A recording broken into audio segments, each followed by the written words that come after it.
അഘോര രുദ്രനേത്രൻ്റെ മണി കൊണ്ടുവരുന്നുള്ള ഘോഷയാത്രയായിരുന്നു കേട്ടോ. അവിടെ നിന്നാണ് നമ്മൾ ഇന്നത്തെ പരിപാടിയൊക്കെ തുടങ്ങിയത്. ഇവിടെയാണ് നമ്മൾ ആദ്യം പോയിട്ടുണ്ടായിരുന്നത് കേട്ടോ. പരിപാടിയൊക്കെ ആയതുകൊണ്ട് റോഡൊക്കെ അത്യാവശ്യം നല്ല ബ്ലോക്കായിരുന്നു. കുറേ ഫ്ലോട്ട് ഉണ്ടായിരുന്നു, കാളിയാമർത്തനം, പിന്നെ കണ്ണൻ്റെ രാധയുടെയും അങ്ങനെ കുറേ ഫ്ലോട്ട് ഉണ്ടായിരുന്നു. കൂടെ ജീവിതം ഉണ്ടായിരുന്നു കേട്ടോ. പക്ഷേ അത് നമ്മൾ അറിഞ്ഞ് ചെന്നപ്പോഴത്തേക്കിനും അത് കഴിഞ്ഞു പോയിട്ടുണ്ടായിരുന്നു. പിന്നെ ഇനി ഇതാണ് മണി. ഇനിയിപ്പോൾ മണി ഘോഷയാത്രയ്ക്ക് മണി കാണിച്ചില്ല എന്നാരും പറയരുത്. അത് കഴിഞ്ഞ് താലപ്പൊലിയൊക്കെ ഉണ്ടായിരുന്നു. വലിയൊരു ഘോഷയാത്ര തന്നെയായിരുന്നു കേട്ടോ. അത് കഴിഞ്ഞ് നമ്മളൊരു ഗാനമേളയ്ക്കാണ് പോയത്, പാലാ കമ്മ്യൂണിക്കേഷൻസിൻ്റെ. നല്ല പരിപാടിയായിരുന്നു. അത് ഫുള്ള് കണ്ടിട്ടാണ് കേട്ടോ നമ്മൾ പിന്നെ തിരിച്ച് വന്നത്.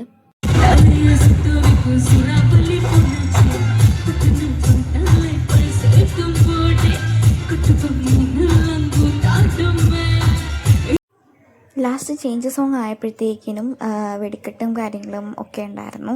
അതെല്ലാം കണ്ടു കഴിഞ്ഞിട്ടാണ് നമ്മൾ തിരിച്ച് വീട്ടിൽ പോയത്. കാരണം അത്രയ്ക്ക് നല്ല പരിപാടിയായിരുന്നു. അപ്പോൾ അതൊക്കെ വെച്ച് നിർത്താൻ തോന്നിയിട്ടുണ്ടായിരുന്നില്ല. ഇതെല്ലാം കഴിഞ്ഞ് നമുക്ക് കുത്തിയോട്ടം ഉണ്ടായിരുന്നു വജ്ര തേജോമുഖൻ്റെ സന്നിധിയിൽ.